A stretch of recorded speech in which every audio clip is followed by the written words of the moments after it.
Welcome to What the Farm podcast. My name is Rob Sharkey. I'm one of the co-hosts. I'm a farmer from Illinois, and I'm also host of Shark Farmer Radio. And like a TV superstar. Well, I don't know about superstar, but I mean, you too. We did have the first episode of Shark Farmer TV last week, and you were first and foremost. You were number one. Wow, that is pretty cool. I think you're going to have to change up your whole intro now to add in TV host. Yeah, I'm good. I'm good with where we're at. Yes. No, but thank you for letting me use the famous auger cart video. Got a lot of comments on it. You think everybody's seen it, right? But it's amazing when you tap into another audience that everybody's like, oh, that's the funniest thing I've ever saw. Oh, well, thank you for having me on it, and congratulations. That's a big deal. Well, thank you. I appreciate it. But you need to introduce yourself now. Oh, yeah. I'm Lesley Kelly. I'm the other co-host, also known as Heels and Canola Fields, a wife and a mom, and a grain cart operator from Saskatchewan. Yes, an experienced cart operator from Saskatchewan. Yes. Hey, it is a grain cart. It's not an auger cart. Nope. Saw it on TV. Auger cart. Can't argue with that. I don't know. You don't really carry augers in the cart. You carry grain. You haul grain. Leslie, it was on TV. That trumps everything. But hey. I thought Facebook did. No, it did not. But hey, you know what else I saw on TV a while back? What? Our good friend Madison Brown. Everybody's always chasing down Madison Brown. Yeah. See, her uncle was one of the Bradys, like Peter Brady, or I don't know, the Christopher Knight, the middle Brady. It wasn't Jan. I know that much. He does this segment on chasing down Madison Brown where he talks to people. And lo and behold, he was talking to a past guest of ours, Dr. Frank Mitloehner. That's pretty cool. That's what I thought, too. I was like, hey, we know somebody famous. When you say chased him down, like, did she run and catapult herself on him, or what did that look like? No, it's her show, Chasing Down Madison. You don't get RFD, all right? She's got the show, Chasing Down Madison Brown. And she goes around to farms and everything, but her uncle is the Brady kid from the Brady Bunch. Here's a story. You're too young. So he does this segment in the middle of her show where he interviews someone in agriculture, and he was interviewing Dr. Frank Mitloehner, our past guest and our current guest today. Welcome, Dr. Mitloehner. Well, good morning. Thank you. Were you a Brady Bunch fan? To be honest, I didn't even know the Brady Bunch, but it was really fun being on their show.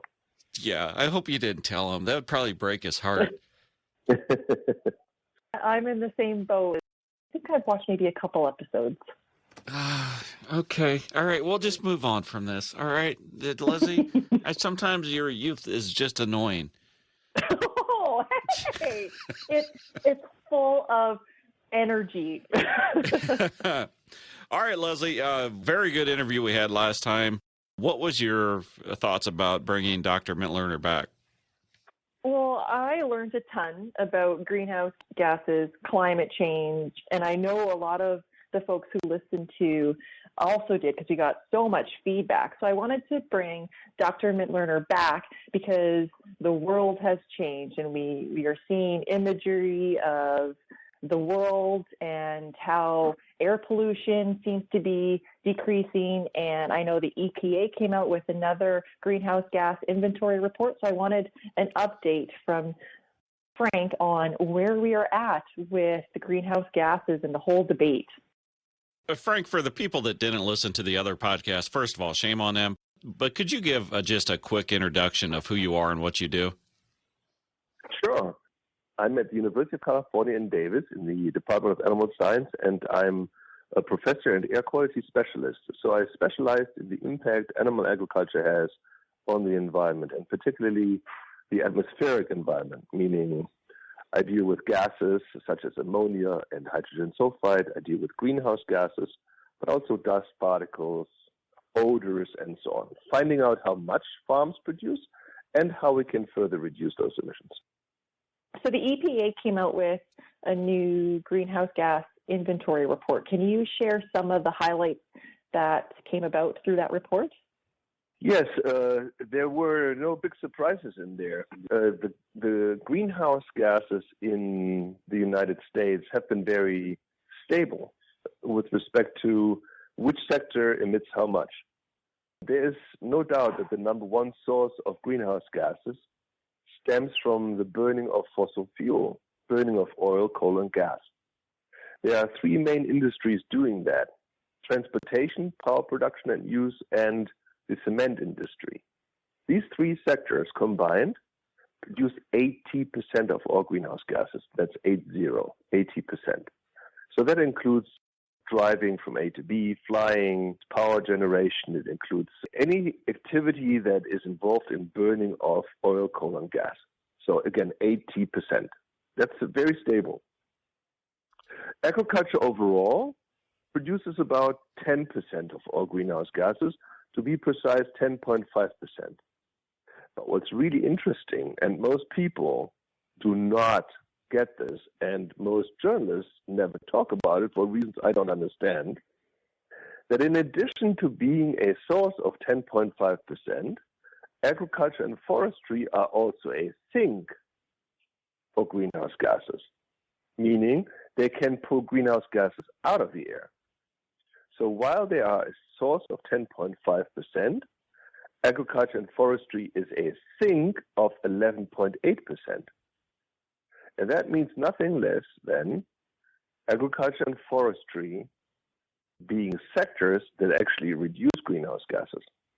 So why everybody only talks about the source function but not the sink function is beyond me. In my opinion, these are two of the critical industries that hold the key as a solution provider to climate change issues.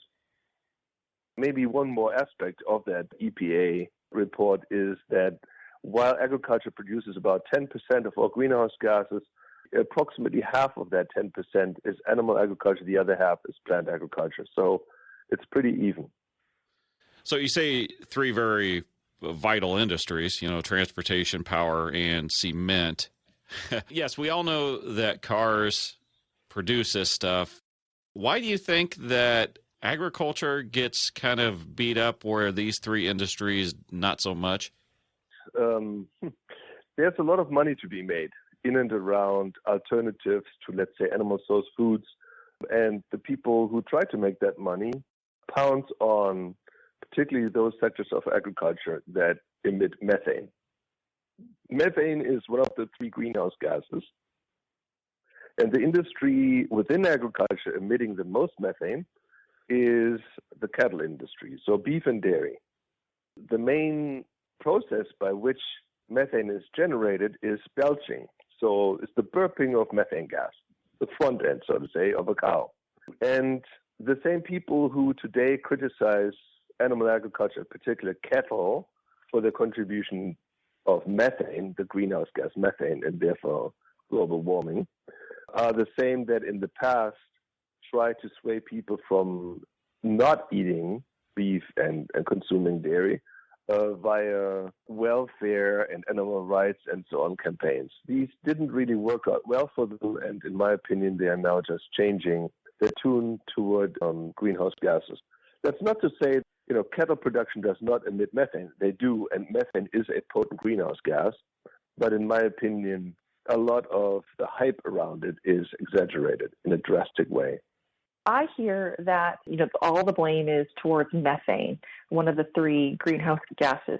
How does it stack up against the other greenhouse gases? Is it the worst or harshest?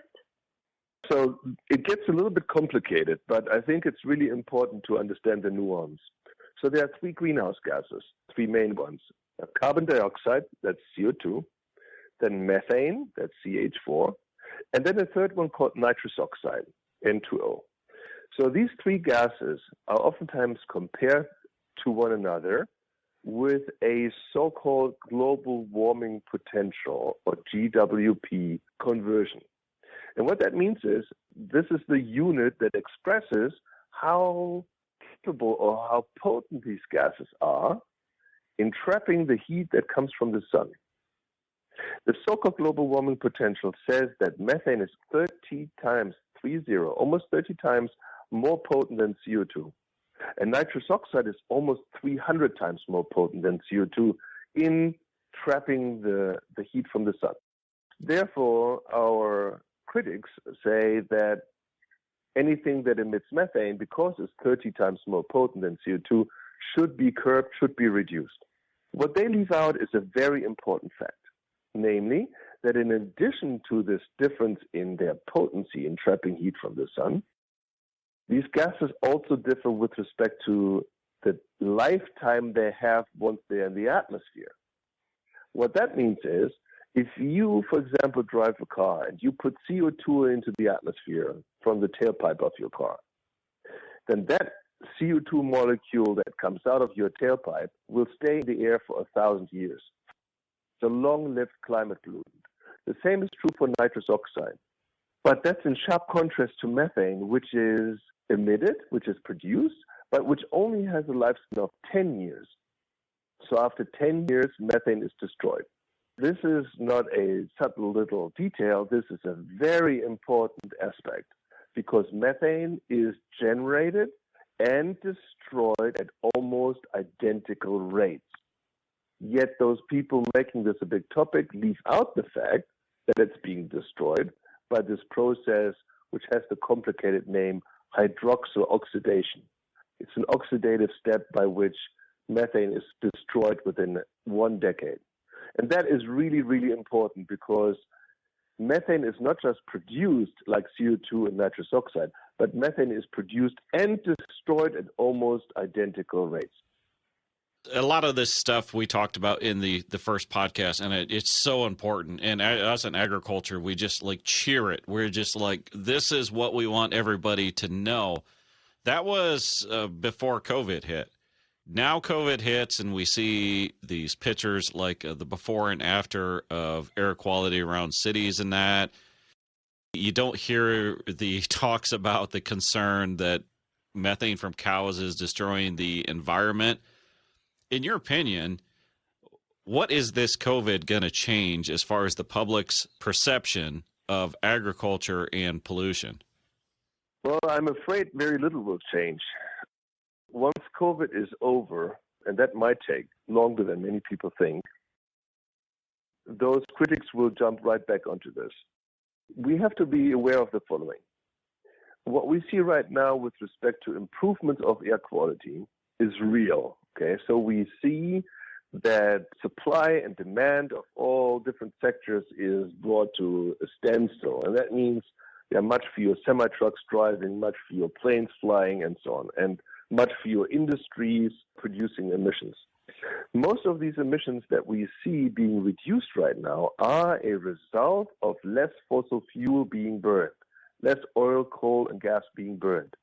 And the resulting reductions in emissions are those two so-called oxides of nitrogen, volatile organic compounds, and so on. So I don't want to confuse you, but these are pollutants that generate smog and that generate particles. Both of those are health problems. Those sources producing those health-relevant air pollutants, they are currently not really producing a lot of that. And therefore, our cities are cleaning up right now. But the second COVID-19 is over, all of these industries, all of these sectors will jump right back into where they were before. And so the pollutants will come back. What I just described is different from agriculture because agriculture produces pollutants that are things such as ammonia or methane gas. So that's different, okay? And these gases from agriculture have not really changed due to COVID-19 because our farmers are on full throttle. They're producing food like they always have. They are not in a position where they can say, we are taking some time off or we are working from home. They are working the fields like they always have. They are milking the cows. They are plowing the fields. They're doing everything they've done before.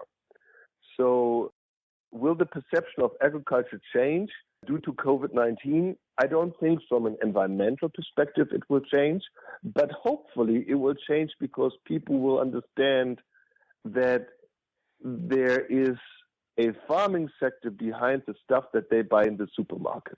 And when they now go into the supermarket and they see stuff has run out, And for the first time in their lives, they're wondering, where does that stuff come from? How can it be that I can only buy so and so many eggs now, or 1 gallon of milk and not 2? Why is my meat rationed and so on? Here in Davis, California, believe it or not, in the agricultural heartland of this country, where we produce 50% of fruits and vegetables, 20% of dairy, a lot of the eggs and so on, food is actually rationed. I cannot just buy however many eggs I want, because these things are flying off the shelves. And if I buy too many, then others will not have enough. So I think the perception of agriculture will change because people will associate what they eat more with where it's coming from than they did in the past. You know what's funny? Before all this hit, I had no idea where toilet paper was made or really, how it was made or anything. But I know it now because I looked it up and that. Yeah. I mean, Lesley, Dr. Mitloehner just said two things that I really didn't like, that the perception really wasn't going to change and that the COVID was going to last longer. Is that what you got out of it? Yes. With perception, I was hoping that things would change a little bit, but yeah, I'm curious as to why he thinks it won't. Yeah, so the reason why I don't think it will is because when you hear the reporting around agriculture during this time versus when you hear the reporting around the health sector during this time, do you notice a difference? In my opinion, there are two critically important, strategically important sectors of society. The one is providing health, and the other one is providing food. The one providing health right now is hailed, and everybody acknowledges doctors and nurses as being heroes, which they are. But how about the people producing the food that we need every day? What do we hear about those? Who is hailing them right now? Who is saying that they are our heroes? When indeed they are. I mean, I have no doubt that they have a hero status in my life, in our family's life. I mean, we know that they are working day in, day out. Yet, is that a picture that's transpiring these days? I don't think so. What I hear in the media right now is farmers dumping milk onto the fields and plowing vegetables that are perfectly fine, and so on. A negative picture, even in these times where these people are working their butts off. And I have a real beef with that. I haven't really thought about that, but that is an excellent point that I really don't like to hear. Even with the shortage in the grocery store, overall, it seems like agriculture has got a fairly negative beef there in the media.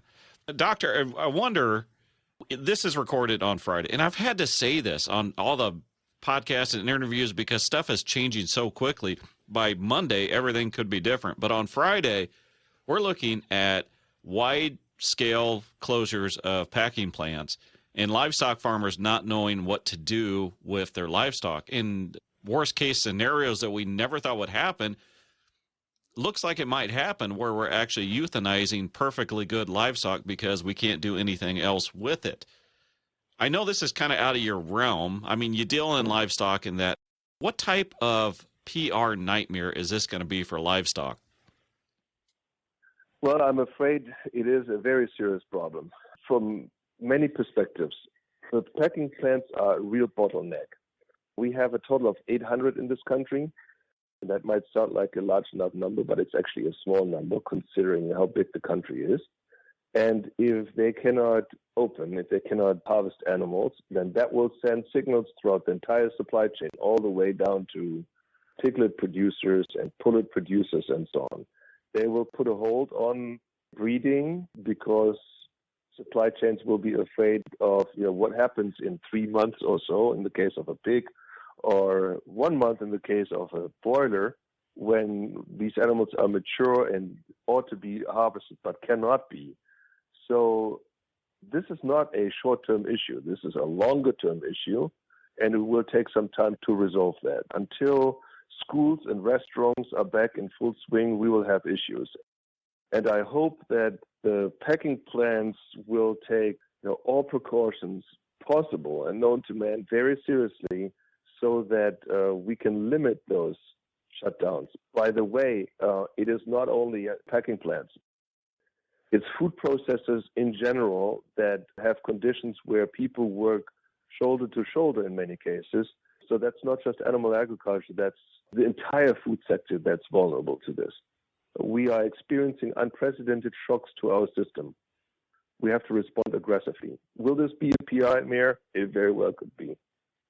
So thinking of PR and communicating to those outside of agriculture, have you heard or been in discussions with how agriculture is working or doing something to change that conversation, to make it more of a good news story of the farmers working hard, of all the things that are changing, the things that we're doing to put food into grocery stores? Yes, I do hear that, and it's very encouraging. Farming communities, trade associations, and so are trying to get food to those in need, and this is happening, and the government is supporting that. The big challenge here is to turn on a dime, to turn a large ship on a dime is a really difficult thing to do, and that's what our food producing sector is trying to do right now. I mean, about 50% of the market is gone overnight. Restaurants, schools have shut down, and now we need to find new ways of getting food to people. That's not the farmer, that's the entire supply chain that's now trying to grapple with that. So I think the farmers are trying what they can, but there are limits. For example, if you're a dairy farmer, you can't just give your raw milk to somebody in need because that milk needs to be processed before it's safe to consume. What do you do with meat if you don't have USDA-inspected facilities that are open? Then it's tough to do anything with that meat.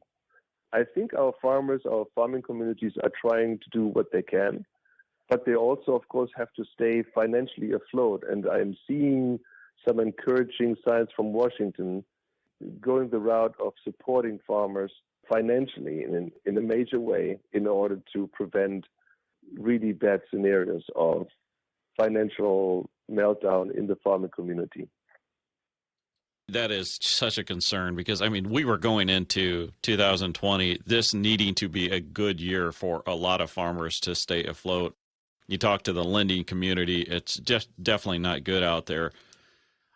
And the problem is, farmers they hate these payments. They hate the MFP payments, but that has literally I look at my farm and that's how I made money last year is that MFP payment. But it's just with everything, with all the people being affected with this, I can't imagine owning a restaurant or imagine, being confined to like an apartment with a few kids. We're just talking this morning about how lucky we were that we could go outside or, we had a shed, we had a house, kids have their own rooms. I couldn't imagine being confined with a large family in an apartment like this.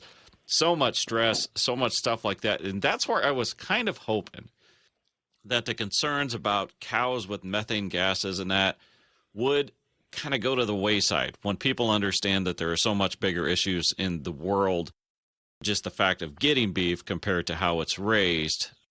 Am I getting the impression from you that you think once COVID breaks eventually, hopefully soon, that it won't be long before those mentalities start to come back? So I have to be nuanced in my answer there because I do think that the general public has a little bit of a reality check here. The general public, I think, is going through a phase where they can reflect upon what really matters in life. I think many people right now are experiencing what the value of family is, how important it is to pay attention to your family, to your close ones, how important it is to take care of your property and how vulnerable things are. Things that you always take for granted are all of a sudden in short supply. So I do think this is a shock that's not negative in all aspects. In some aspects, it's a good one, actually, because the stuff that we normally worry about is really not something to worry about. Okay, and I think many people are experiencing that right now.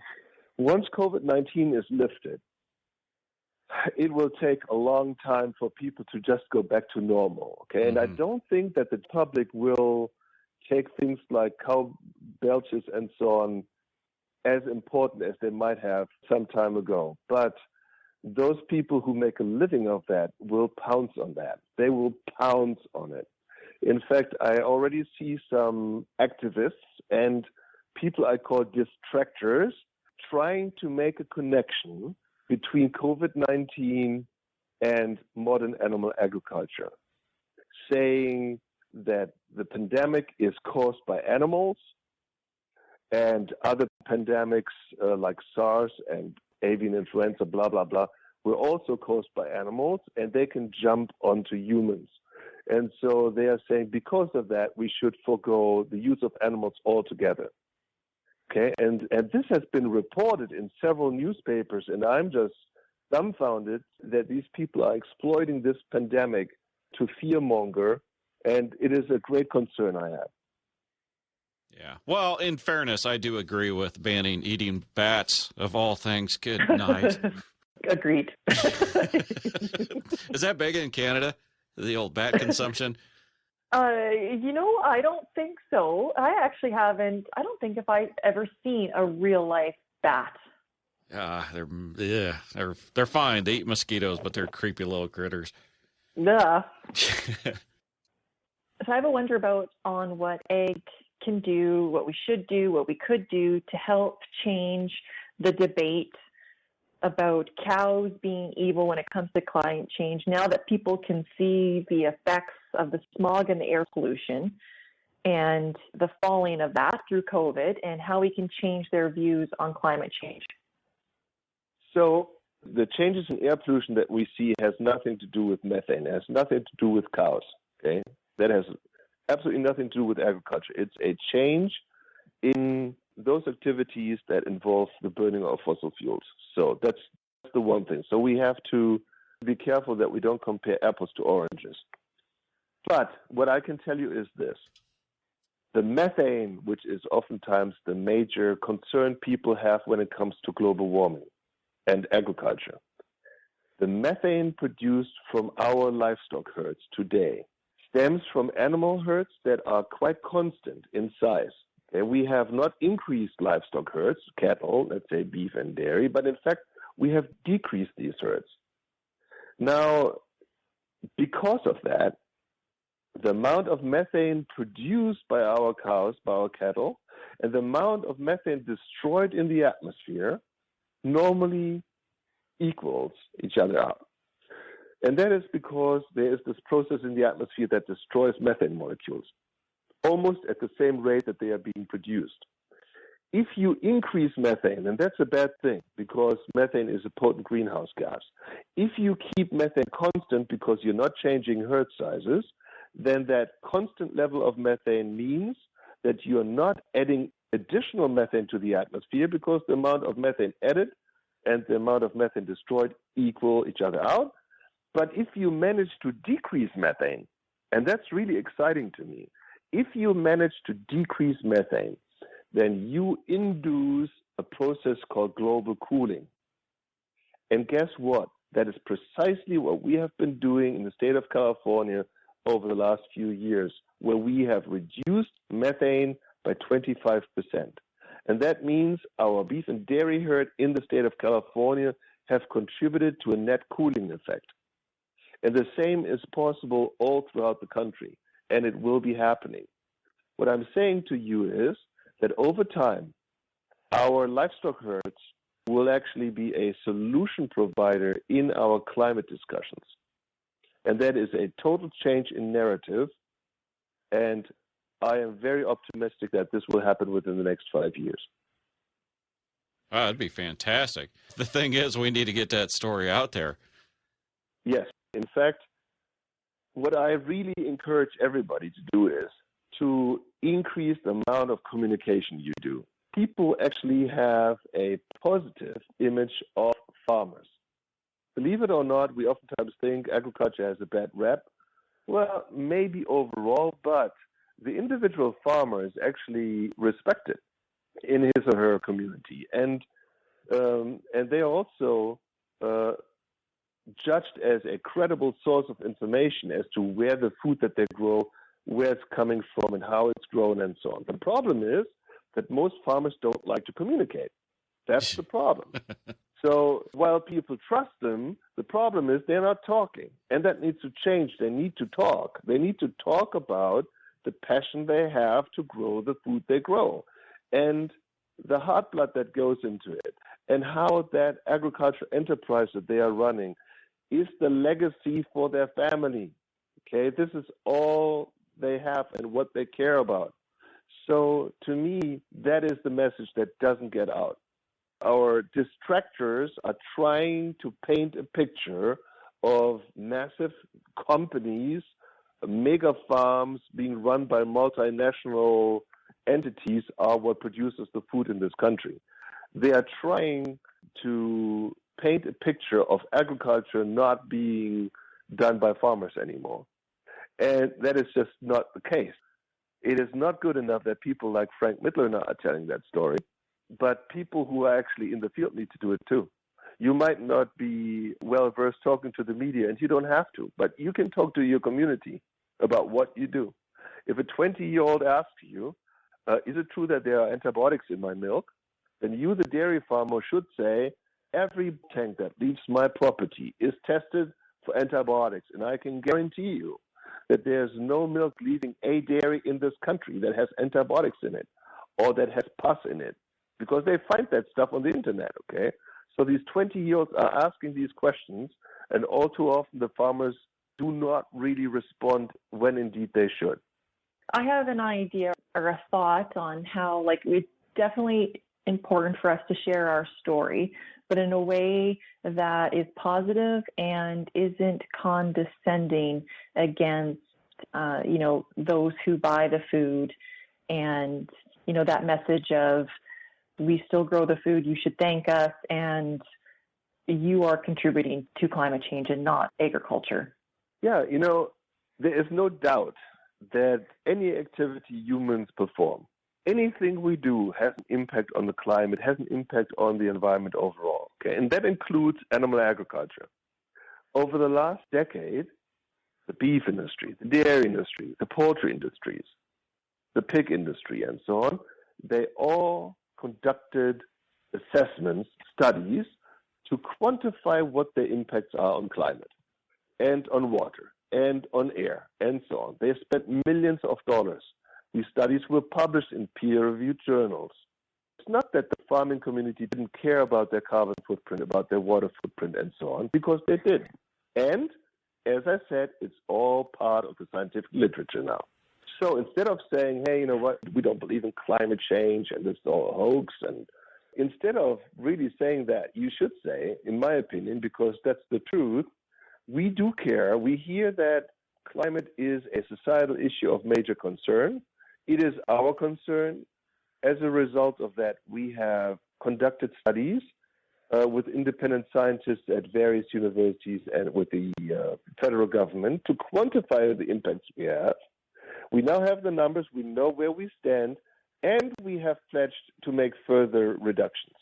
This is not just words. This is action.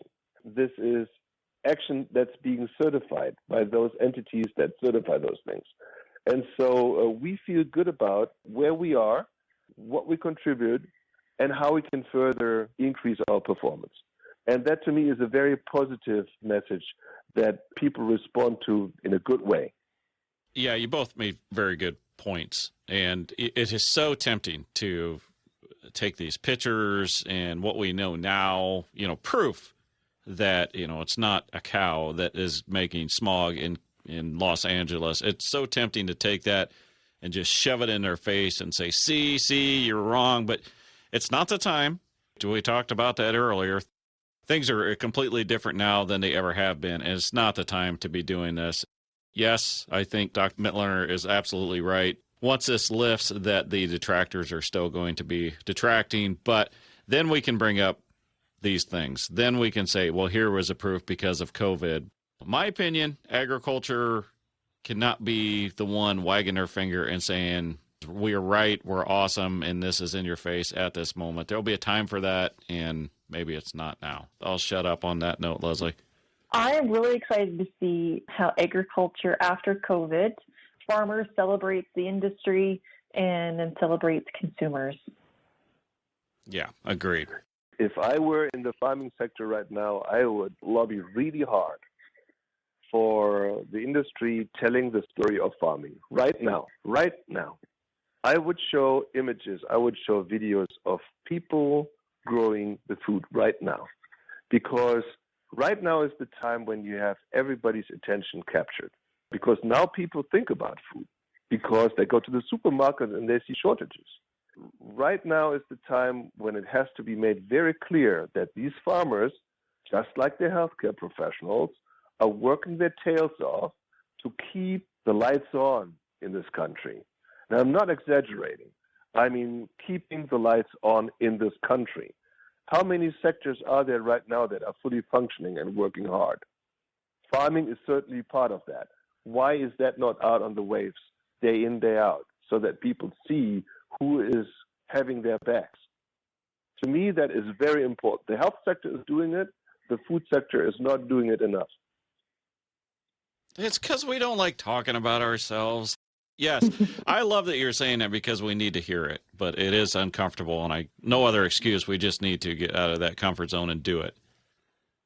I have never been the type of person who tells people what they want to hear.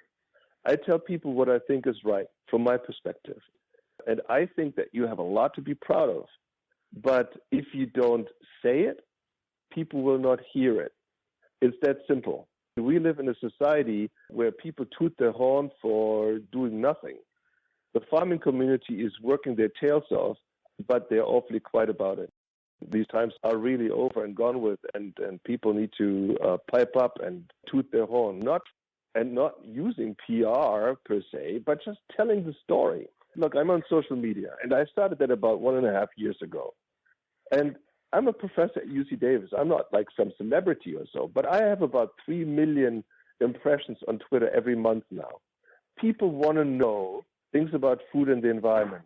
They want to know how food is grown. There's a real interest out there. Who is a better expert than the people growing the food? Let's not say, well, we don't like to tell our story, but let's really change that and say, people now want to know something about where their food comes from. Let's tell them, and let's tell our story. That's not up to people like myself. It's up to everybody listening to this. Yeah, I'm sure Lesley will take care of it. No, you're right. You're right, and we need to hear it, and we probably need to hear it now more than ever. So thank you. I mean, I really do appreciate your opinions and your willingness to not just sit there and powder our bottoms and say, you guys are great. I like the fact that you say you need to be doing this. I mean, what do you think, Lesley? Yeah, and great point. And just like to thank Dr. Mitloehner for all the things that he does and for standing up for agriculture. Yes, very much. Dr. Frank Mitloehner from out there in California, you're a friend to the farmer, and I hope you know how much we appreciate that, how much we appreciate you speaking the truths out there. It was a pleasure having you back on the podcast, and I look forward to talking to you again. You are super welcome, and just know this thing will be over one day, and then we can celebrate life again more than we do currently. We'll get through this, and we'll get through this together. By the way, if your listeners want to know more about the stuff I do, I'm on Twitter. GHG Guru is my handle, GHG Guru, and I hope I see you there. Thank you very much, guys. And for all of those who are listening, we hope you tune in next week. Thank you. Bye. Bye. Bye.